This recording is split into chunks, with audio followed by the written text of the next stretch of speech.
Okay, so I'll hand over to Georgina now just to take you through some of the background around group clinics in community and outpatient settings. Thanks, Alicia. So if we could move the slides, please. So I just wanted to remind us about some of the challenges that we're facing right now. Obviously, I probably don't need to remind a lot of you because you're out there in the system working, but because of COVID, quite a significant part of COVID, we are really behind the with our waiting list. So the NHS actually delayed, cancelled, or postponed more routine care during the pandemic than comparable health systems. So that it really suffered our planned care in this country.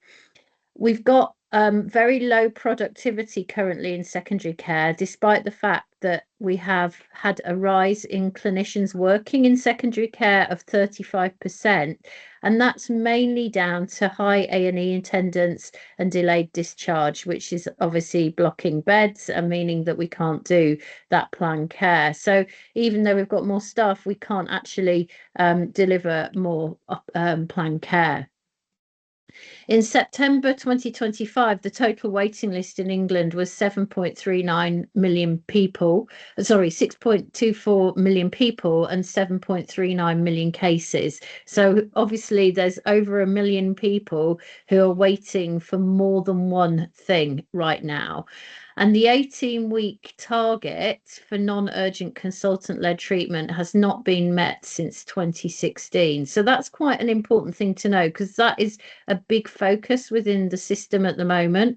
But actually, it's nearly 10 years since that was actually achieved, those targets. So perhaps we need to be careful about not beating ourselves up too much that progress on that is relatively slow.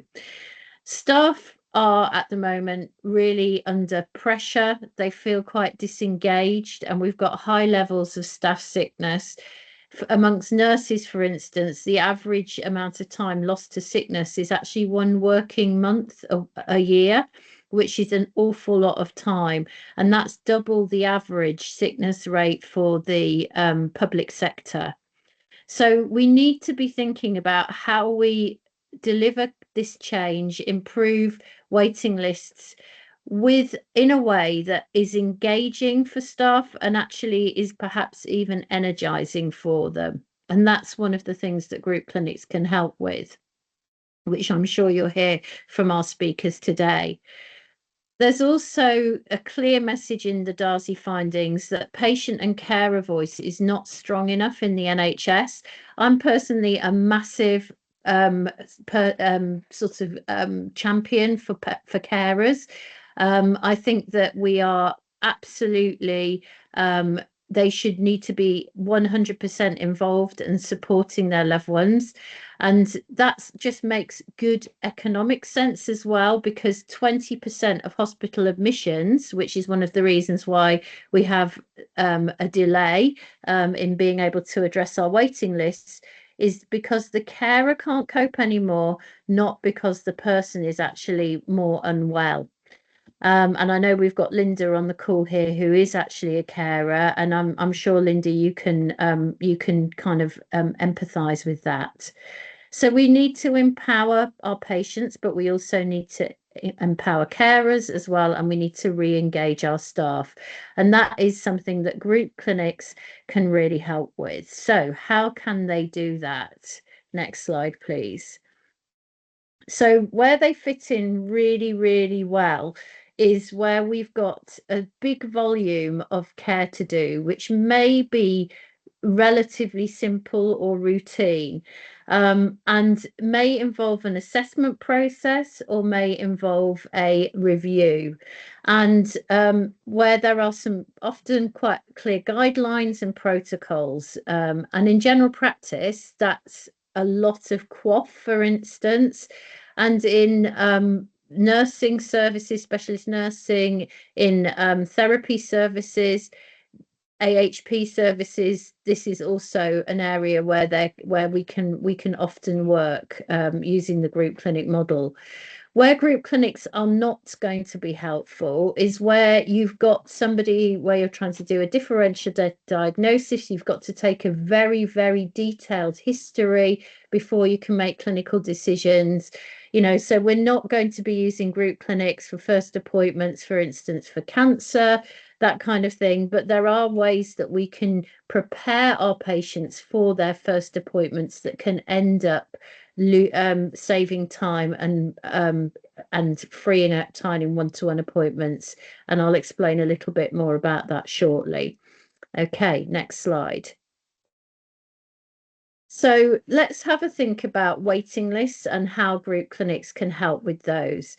So if you are working in a specialist service of any kind, you will have heard of a term called PIFU, which is patient-initiated follow-up.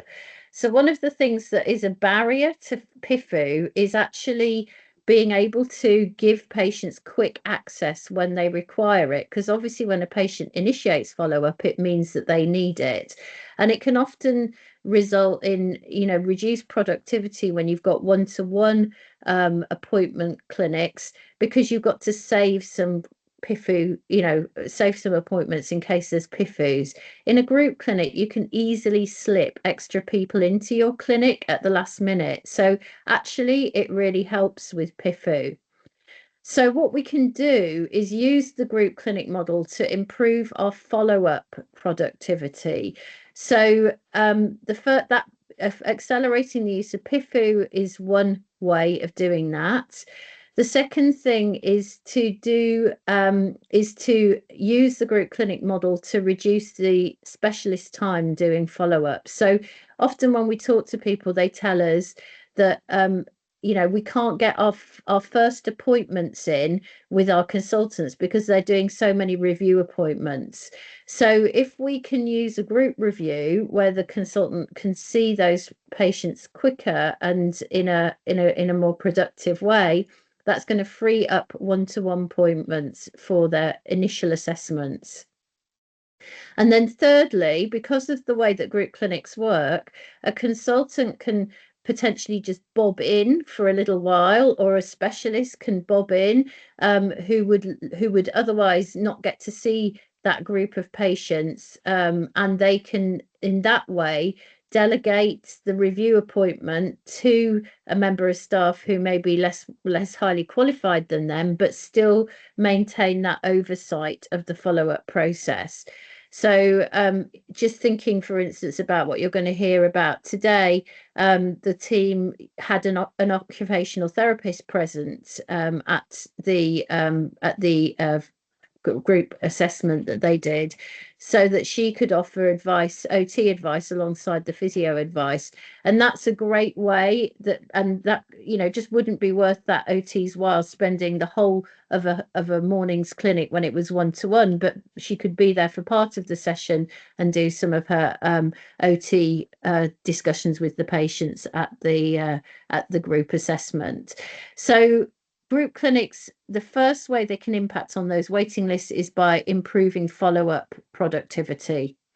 The second thing that we can use them for is to qualify the waiting list. So Amy will probably share with you when she presents that, but by doing the group assessment, she had to do a bit of an audit of her waiters and look at what they were waiting for. And that allowed her to actually recognize that there was some people who she could almost, well, maybe even waiting in the wrong place, shouldn't have been on her list in the first place. And also people who perhaps needed a different kind of intervention. So the process of introducing a group assessment can actually help you to audit your waiters. The second thing you can do is to do an engagement or a pre-assessment group session where you don't do clinical work, but you prepare people for the fact that they're waiting for their appointment. You can perhaps give them some exercises or some advice of things that they can be doing to help themselves whilst they wait. And that may even be enough. So, for instance, in a piece of work undertaken in menopause, where they did this kind of engagement model, it was somewhere in the region of 80% of the patients said, actually, what you've told me has reassured me. This is enough information. I know I don't need to see anybody to discuss my menopause. Now, if we're not going to get that kind of level of people stepping away from the pathway in when we've got people waiting, but if you got even a small number of people who said, you've given me plenty of support here, I've actually got a lot of what I need, I don't think I need to see anybody, that could make a massive difference to our waits. So those engagement and pre-assessment groups can really help us to qualify the waiting list. Another thing that the group clinic model nudges is tighter adherence with referral guidelines. So by being really clear about the kind of patients you've decided it's safe to see in a group assessment, as opposed to them being more complex, you can work with your GPs, if you're a specialist service, to help them to understand which patients to direct to the group assessment and which to the more to the one-to-one pathway. And that can really help you to kind of just make that whole process tighter. And then finally, we've got our assessment itself and improving the productivity of that. So group assessments are safe as long as patients aren't, those kind of patients I've described before, waiting for a cancer diagnosis or something like that.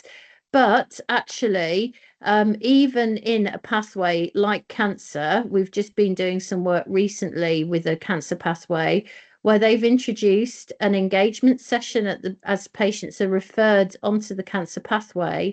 And that's about focusing on prehabilitation and recognizing that when you get a referral for suspected cancer, you're in a state of wanting to take a little bit more interest in your health, hopefully, and that is a great time to encourage people to make lifestyle change. So by introducing that engagement event within that pathway, the prehab team in one of the Welsh health boards that we're working with are hoping that they will have an impact on patients' lifestyle, knowing that actually most of the people who are being referred won't have cancer. So there's some really interesting ways you can use group clinics. And what that also means is that once you get into that appointment with that patient, you've already covered a lot of the things that you would have covered. So you don't need to repeat it all. You can say, do you remember, did you attend the engagement session? Do you remember we talked about X and Y? And you're just topping up and reminding people, which means that you can do more in that one-to-one assessment. And as I've mentioned previously, unlike a one-to-one clinic, in a group assessment, you can slot people in at the last minute. So people might come newly onto your waiting list and you can say, well, I've got a group assessment going on next week. Why don't you come along? I've got a space. So that's some examples of some of the processy kind of ways in which the group clinic model is starting to impact on waiting lists. And we've got case studies that are aligned with a lot of these. Next slide. So I also wanted to just say something for those of you who work in England about the neighbourhood health model. And I think that what Amy and Jess are going to share with you provides us some insight into how that integrated approach based in the community could work. And we've got a whole history of evidence from published research that backs up the use of the group clinic model in these neighbourhood health type models that exist around the world. So we know that the group clinic model can be aligned with population health needs, which is one of the pillars of the neighbourhood health model. We know that it supports collaboration with the voluntary sector and MDT working, as you'll hear today from Amy and Jess. We know that it supports personalisation of care and that patients actually perceive the care that they get in a group clinic as higher quality than the care that they get in a one-to-one appointment, despite the fact, in fact, there isn't any difference from a clinical point of view, but they perceive it as higher quality. We also know that working in a group clinic environment improves patients' quality of life more than a one-to-one, and their activation or motivation levels as well. So there are so many good reasons why we should be working this way. Also, important again for you to know, Linda, it also, we have evidence that shows that group clinics improve communication with carers, and that's something that we are still struggling to do in the NHS. So another good reason to be switching to this model. In those who have very complex care needs, there's also evidence that over the longer term that it reduces care costs by preventing hospital admissions, the need for specialist support. And obviously we have all of those benefits that we've talked about in terms of productivity and efficiency, freeing up one-to-one appointments, taking less time, reducing waiting times and DNAs. But another thing which I think is absolutely critical that we need to remember is that this really increases frontline staff's sense of autonomy, their job satisfaction, and they talk about joyous practice, having the joy restored to their clinical work, which is absolutely affirming and exactly what our staff need right now. And if you have people who are worried, who are living with long-term conditions, living with complexity, if you have a group clinic going on a regular basis and you've got people who are struggling, you can potentially say to them, you're free to drop in to the group clinic and get some support. And that model has also been trialed as well successfully. So there's a whole host of reasons why we should be using this model to deliver integrated neighbourhood working. So I think I'm handing over now to Amy and Jess. So guys, I'll let you introduce yourselves and we'll go from there. If everybody's got questions, I'm going to type in the chat. Please post your questions in the chat and we'll take them once Amy and Jess have finished presenting. Hi, can everyone hear me okay? My name's Amy. I'm the Advanced Clinical Practitioner for Stroke and Neuro Rehab and a physiotherapist by background. Jess? Hi, I'm Jess. I'm the physios in the neuro team. I've been involved in setting up our group clinics. So next slide, please. So we've kind of done this in a poster presentation format, really. So to start with a bit of background to where this came from. So we're a community neuro rehab team that also has our stroke ESD service within it. And we have we have our urgent need, so our urgent waiting list, which is 24 to 72-hour response, our priority, which is 2 weeks, and then our routine waiting list, which should be 6 weeks, but was reaching the point of 9 to 10 months, which is when we started to consider we need to change our offer. We have tried a number of things with some success around video initial assessments, but that would be one-to-one, and we've moved towards looking more at a group clinic format. One of the challenges we were facing from a staff point of view is that because the wait was so long, they would therefore put people that couldn't wait as long as 9 months, but didn't need to be seen as quickly as 2 weeks. They would end up on the priority list. And so we were in a bit of a vicious cycle with our waiting list where we were never getting to those routine patients. So our aim really was to look at a one-stop group therapy assessment. We worked with Georgina and I felt really strongly that in therapy, we do our assessment one-to-one, but we always tend to leave patients with some form of treatment and management at the end of that session. So I felt quite strongly that I didn't want to bring all these patients in to just have the assessment element. I wanted a treatment element as part of the package. So we wanted to look at the group assessment bit, which runs very much as described earlier in the session, and we also had voluntary sector there. So we had the MS Society, Health Connect coaching. We're meant to attend and will attend future ones to look at more kind of mental well-being. and sort of stroke association representation there as well.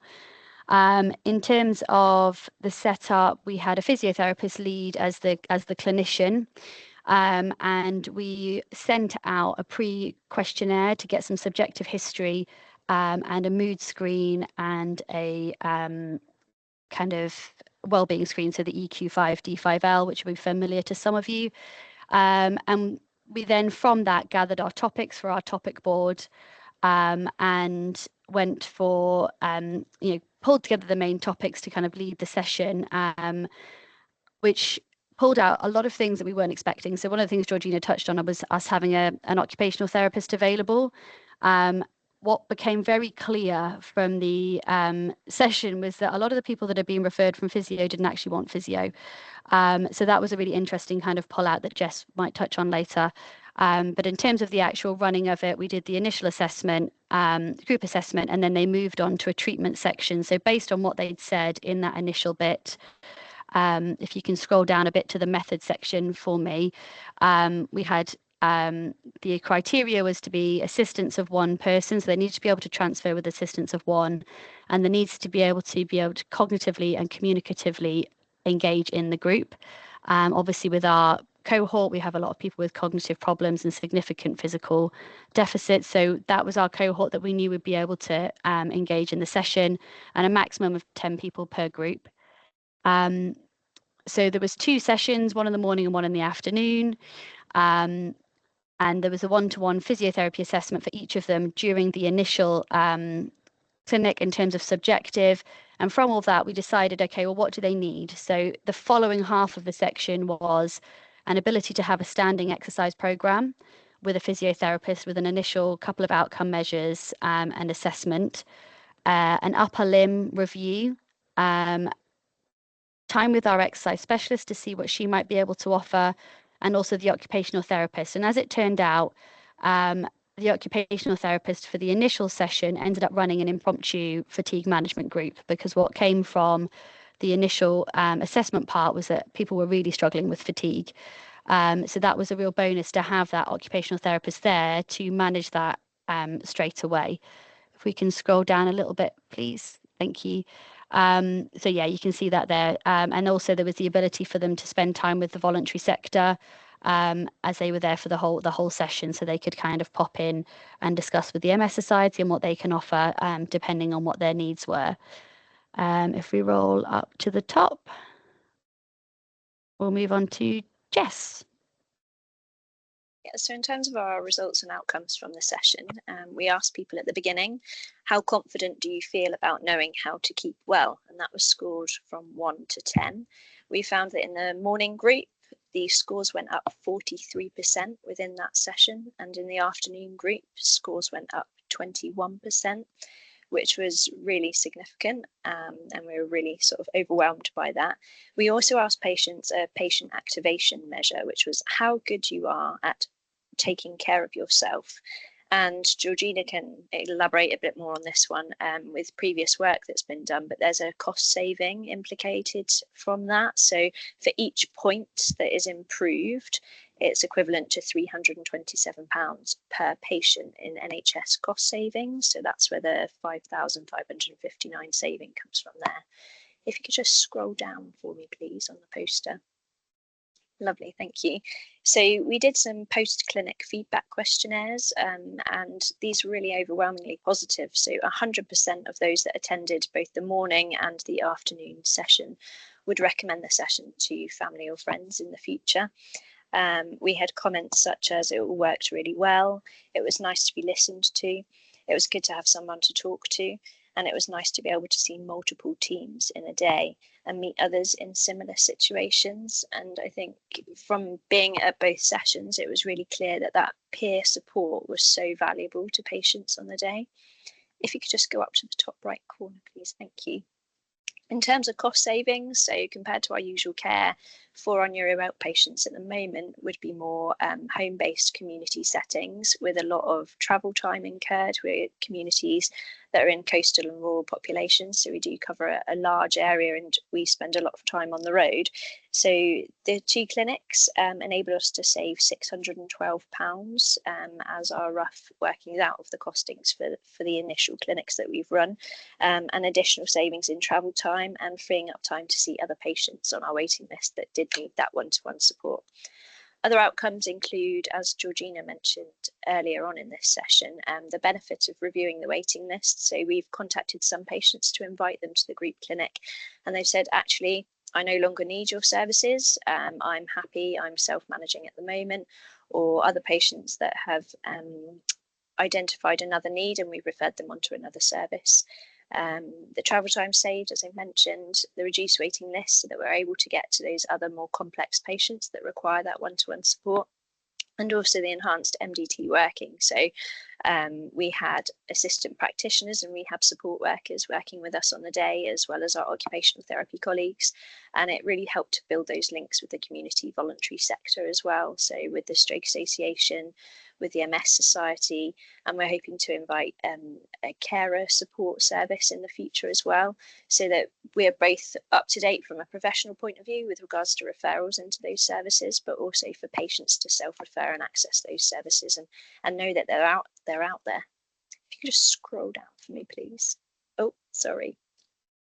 Back to the poster, thank you. So figure 2 there just represents our post-clinic follow-up, and you can see that the doesn't quite show on the poster as we've scrolled in, but the largest chunk of the pie represents those that are going to be followed up in a group review clinic. So you can see only a small slice of the pie actually needed that physiotherapy follow-up, which again we were quite surprised by, seeing that all these people had sat on a physiotherapy waiting list for quite some time. So in conclusion, by offering the one-stop group assessment clinic, we were able to address 24% of our waiting list at that time in the 2 clinics. It was really well received by patients, carers that came with them, and staff that participated on the day. Patients were able to access shared learning from the highly specialist physiotherapist that was doing the clinical one-to-ones in front of the rest of the group, and that level of peer support that was available. We're hoping to run a review clinic, which is actually going to be next week, to see how everybody's been getting on with their personalised goals. And just to mention, with setting up this clinic, we have had a handful, and it really is just very few number of patients that have declined to come due to it being a group setting, but the majority have been really open to accessing this and found huge benefit from it. So we have got a question about that as well, Jess, just to sort of come in for a minute, which was, were the attendees self-selecting? Do you have reasons why those, anyone, for people who didn't attend, you know, are you just if it's possible, can you just outline how that recruitment process worked very briefly? Or it might be Amy, I'm not sure. Yeah, I can touch on that. I was just about to go into that with the future consideration. So this particular group, what we did with it being our first one, and with looking at what the demand was on the waiting list and thinking what would be the most appropriate type of patient and type of need that we could manage in a group environment. When we looked at the list, a huge chunk of people had high level balance problems that were written really wanting an exercise review or a mobility review. So we focused not by condition, but by need. So anyone that was needing balance exercises, standing exercises, or mobility, through looking at the list, we picked those people. We then looked what are their mobility needs? So can they transfer with assistance of one? Cognitively, do they have any support needs? Communication-wise, do they have any support needs? Then that would sift us down to the numbers that we had. So I think we invited up to 30, Jess, to get our final 17, I think, that came on the day. There was maybe 2 DNAs on the day, or 1 DNA and one that decided that it wasn't for them when they arrived. So that's how we selected our initial group. Since then, in terms of thinking about future considerations, the success of having that MDT element and also that treatment element, because it was really important to me and to the team that what we didn't create was do an assessment and then have to sift all of those follow-up appointments out into people's diaries, because we just don't have the capacity for that. And so it was important that they had that treatment element, and there was the option of the review clinic, which is actually coming up next week, so our first review clinic. So that was really, really important outcome, that it didn't end up in a load of patients in people's diaries. And that it really did manage the waiting list from that point of view. Having the occupational therapist there and the MDT element there also meant that things were dealt with that weren't anticipated and prevented a referral to another profession. The considerations for specialist groups, therefore, we're thinking about FND and MS. And we are looking at running a hybrid upper limb group where we would do an initial assessment face to face, set them up with the exercises, and then do a weekly check-in with the exercises, and then a midway, like virtually, and then a midway face to face check-in and virtual, and then a final check-in over the 6 weeks. So lots of things have come out of this as to potential. So we're trialing it in occupational therapy as well. That's more challenging to think about the types of patients, because the need on the occupational therapist list is quite wide. We have come down to sort of mild memory, brain fog, cog issues, and fatigue being the next group that we would like to look at from an occupational therapy point of view. One of the biggest feedbacks we had, so we were on a very tight timescale when we decided to do this. So we ended up doing a lot of the invitations via email, which the majority of our patients hated. Some said it was fine. Most of it wasn't actually necessarily due to the email, but due to the fact that we had to use the egress security to make the emails confidential and secure was the bit that people struggled with the most. But so this time round for our next group assessment, we've got a longer timeline and we've done it all via letter. And yes, the plan is to invite Devon carers to the next one as well. And one of the things that came up in the car park was around providing a directory of available community services. So that it was fantastic, because the peer support meant that people knew about services that we didn't know about, other patients didn't know about. So that all came forwards within the group, and we've collated all of that for the review group, but also to use in future assessment groups. I mean, I think it's really important, both Amy and Jess, that we share with the group actually that you did this very quickly. I mean, to put it into context, sometimes we work with teams and it takes them 7 or 8 months to go live. And I think the first conversation Amy and I had, I think you were live 5 weeks later, something like that. And the work that you did to get over the line so quickly, it's really powerful, isn't it? If we can just quickly also, I wanted to just share a little anecdote about a carer who attended, because Linda was asking about what about people who didn't come, and we know that this is always a problem that we have, is trying to get people to come along. And we're going to share a patient video in a minute, aren't we? Because one of our things that we tell people to do is to create a testimonial at your first group clinics of patients talking about their experience, so that you can share that with those skeptical patients.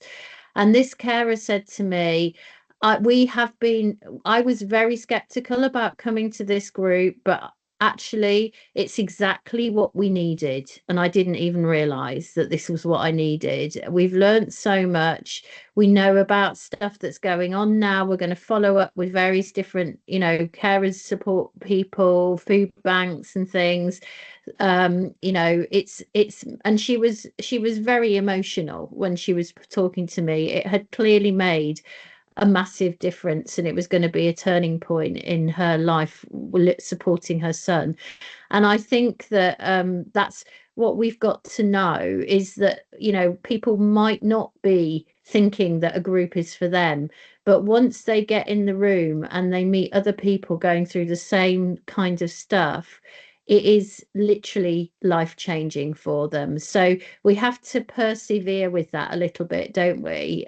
When we come against that kind of feedback from people, I don't want to give it a go sort of thing. We have to kind of just nudge them to and push them gently to be in the room, because once they do, it will be very transformational. And I know this gentleman was also quite skeptical, I think, when he first arrived, wasn't he? So shall we listen to him now, and then we'll take some questions?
And I he did promise he that. wasn't prompted in that either. So I just did a little ask round at the end of the session, would anyone be willing to be videoed? So we took the consent to have photographs and videos prior to the session.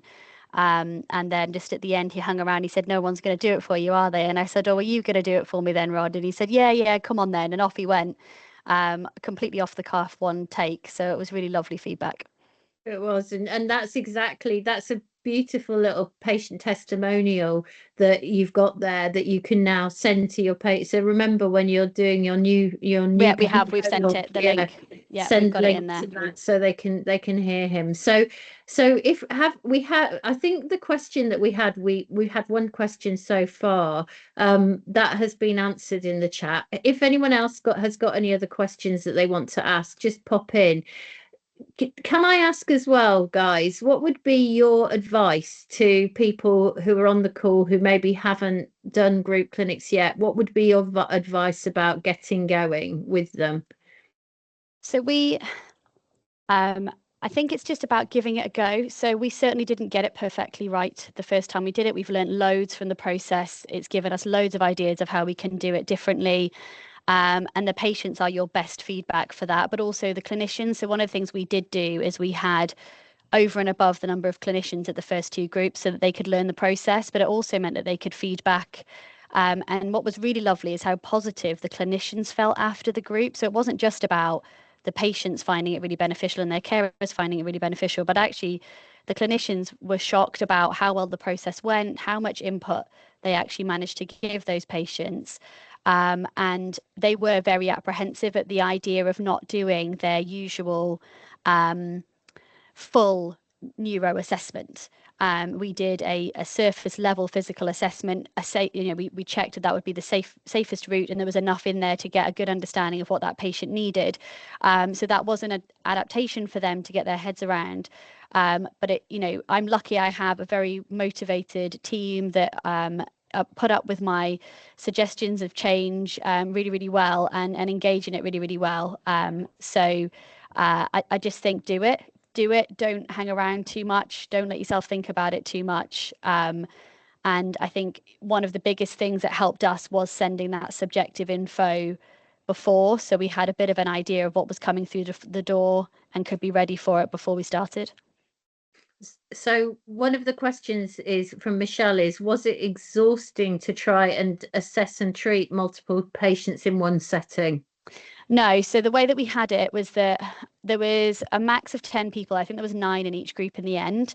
So they came through, and the coordinator by the end of the initial assessment bit had planned who needed to go where, and the rehab support worker had a copy of that list.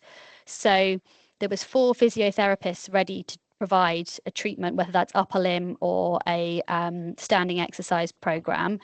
And then there was the exercise specialist and the occupational therapist. So by the time you've got them, but they were only there for the hour, they were only needed for that second hour, that number of staff.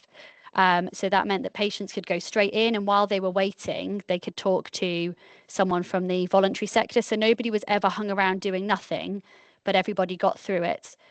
It is speedy. You do have to be kind of quick, and you would pick your more experienced therapists to do it, arguably on the initial.